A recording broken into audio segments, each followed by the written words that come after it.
Hi guys, it's Stephanie from 1111 Tarot, and I am here with you today with a monthly forecast for July for love and relationships for Taurus. This is going to be for Sun, Rising, and Venus signs. So make sure to check out your Sun, Rising, and Venus in the selection. And take the information that's resonating with you. Some of the information is very conflicting, and so I do want to make a special note, and I will in each video, so sorry if you're listening to this multiple times. This is a general energy reading, and so everything might not resonate with you. That's obvious. However, this is also could potentially be picking up on friendships and coworker relationships. This doesn't have to necessarily be a romantic relationship that it's picking up on. So if anything is kind of like, oh yeah, that sounds familiar, it sounds like it might be this issue between me and my friend, then go ahead and take that information and advice and use it as you will. So this, I actually went live with this reading already, and I did that with Astro. Is the name on YouTube, but his name is Dennis Mike, and he is an astrologer, and we together went over the transits that are happening right now. He did, and I coincided with this tarot reading. The differences I'm going to be going over in more detail, as I didn't get to do that during the live, and I'm also going to be drawing some cards for some more messages that come through. So again, this is for Taurus. This is going to be for the month of July, Sun, Rising, and Venus. So already what we have here, the main energy card here is Death. So death is all about transformation, endings and beginnings. There's definitely, I feel like, I'm going to just say it off the bat, there's some relationships that are coming to an end. There's some relationships that have been having a hard time, and, like you are deciding and the other person's deciding, hey, you know what, we're going to let these things go. We're going to let these old, maybe even standards go. Maybe you have looked back and reflected and seen some of the things that you were wanting from your significant other was kind of toxic, or maybe some of it was irrational. It was not reasonable. You were projecting too much. You were making them responsible for your happiness or your stability in some way. And you've kind of done a lot of work within yourself, and so you are now not in that state anymore. So the things that you were upset about before are no longer, you're not viewing them the same. Your perspective has changed. There's been a death of your perspective. So there's definitely something that's ending. There's a cycle ending. And so that could be relationships, definitely, and that could be a new relationship starting, something with inside yourself ending, that allows that to come through for single people. And again, like I said, this, some reconciliation is coming through, but it's definitely over conflict with the Five of Swords there.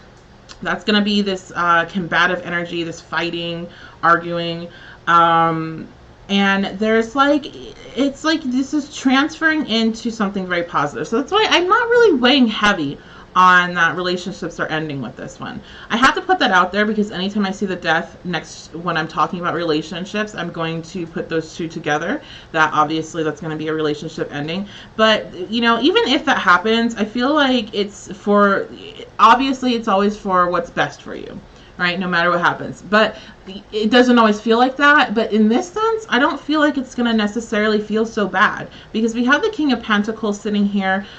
This is all like very grounded energy. This is prosperity.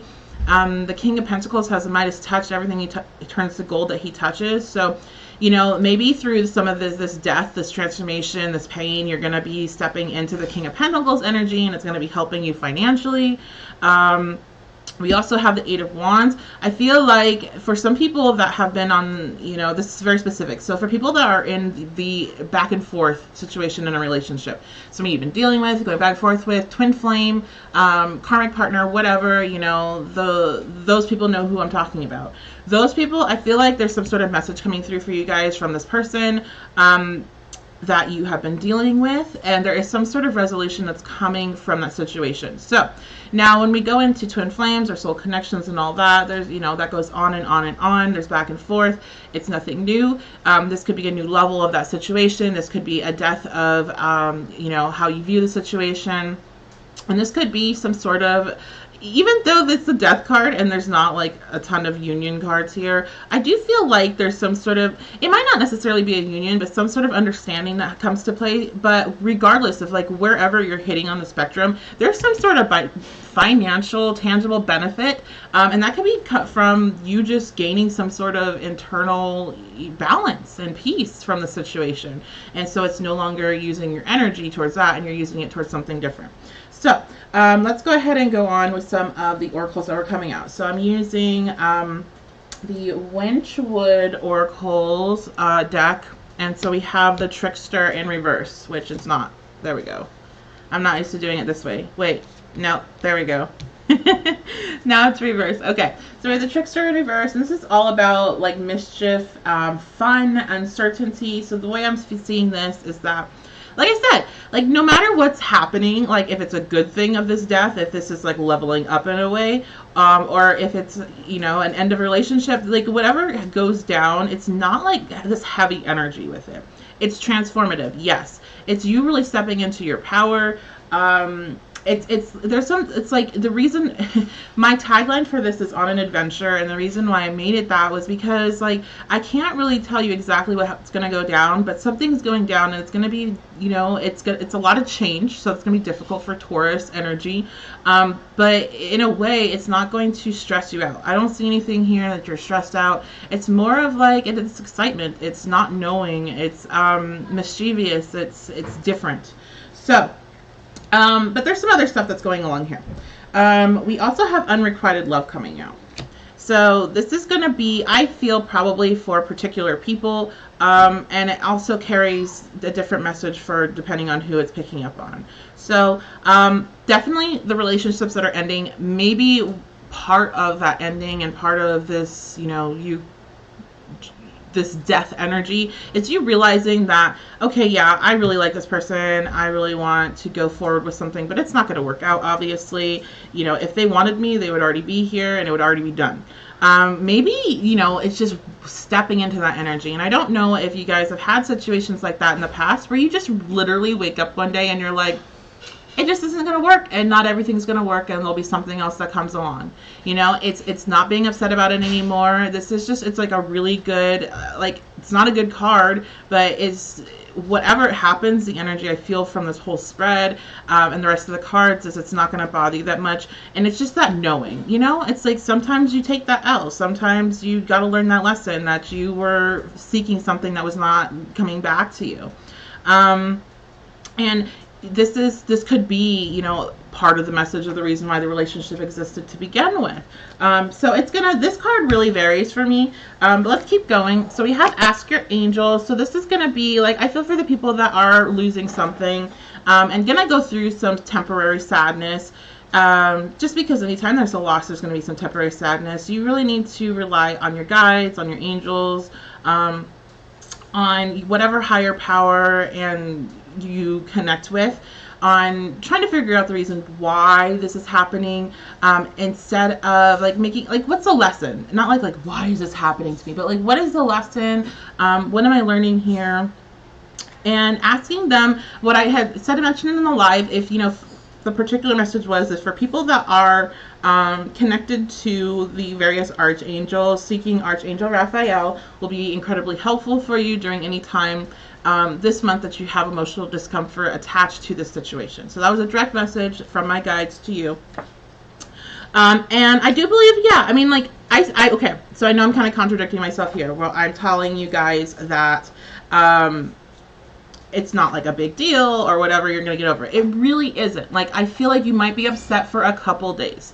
And I believe if you go and check out, which I'll have to drop my information for my group in the description box, but if you check out the video in my group where it's both me and Dennis live going over the stuff, you know, he talks about a couple days of maybe being upset over something, especially since it's changes involved, but like getting over it. And so that's how I feel like the shadow self, the shadow work coming out. These are my, like, I made a little deck myself, and so these are little messages that I've written that I'll keep using throughout the readings. But this is Stop Avoiding Shadow Work. I thought that was super funny. It came out with Shadow Self, like right after. And yeah, like this is going to draw you into some shadow work, but it's not a big deal if you don't avoid it. If you just face it, if you face the uncomfortable feelings of rejection, of being neglected, like whatever it's hitting, accept it, deal with it. You're going to be able to get over it very easily this month. The energy is surrounding you to help you get over these things and to channel into something different, to channel into something that is going to make you some money. So the other card I have coming out is the ninth house. So this is the astrology deck, Black Moon Tarot, I think, astrology deck. It's something like that. Anyway, this is an awesome deck if you are into astrology, if you're learning about astrology like myself. It's a good thing to add into your tarot routine to just kind of give you that extra astrology study time. Because I'm sure you're studying daily like me. No. So let's go ahead and talk about this card. So the ninth house, what I feel the message coming through here is that like you guys are really getting pushed into, like this King of Pentacles is connected to this ninth house. So like you guys are using this energy, this transformation to help you like draw into ninth house energy. And that is all going to be like higher learning. This is esoteric knowledge. This is, you know, this could be schooling too for some people, but I do feel like it's a big spiritual message. I do feel like a lot of people that are going to be resonating with this reading have some sort of spiritual work that they're working on, you know, learning about various things. Maybe you're going into yoga, maybe you're going into chakras, you know, maybe you're going into tarot, astrology, whatever it is.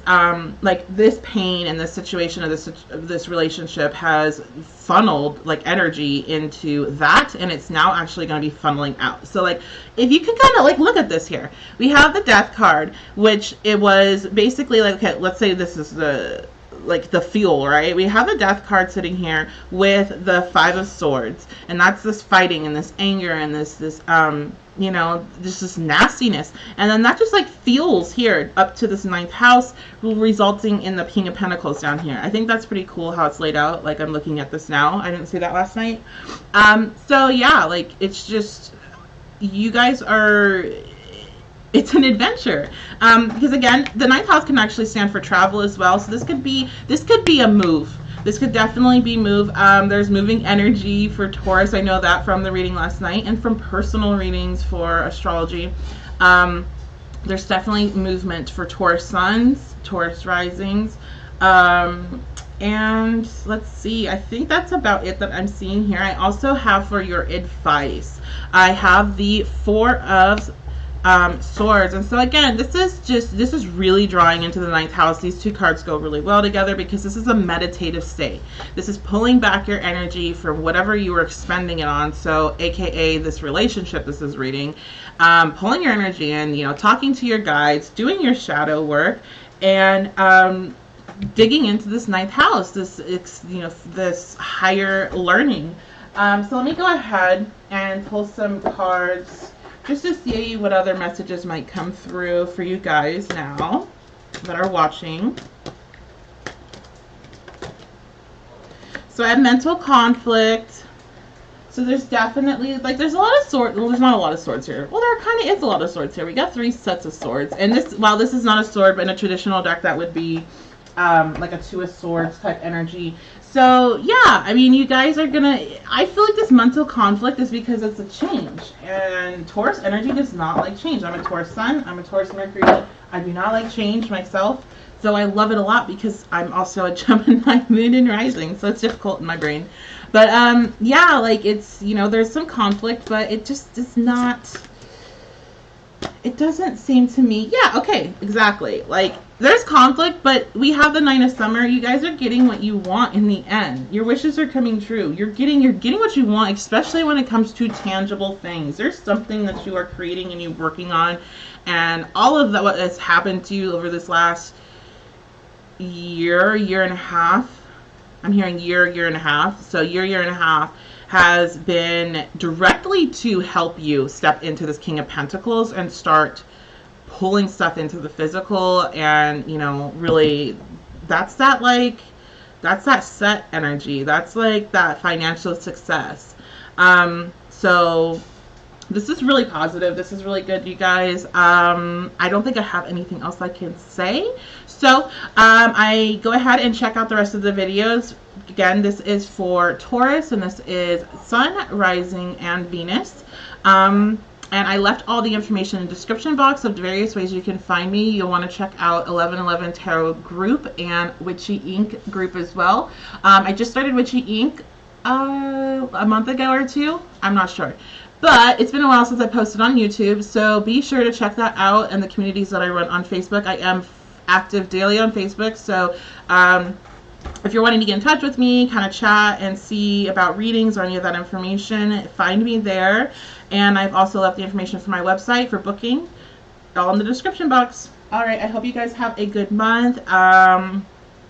It's gonna be a little bit of an adventure. So you don't exactly know how things are gonna go, and that's gonna be okay because you're gonna be really well off in the end. So have a good July. I'll see you guys next video.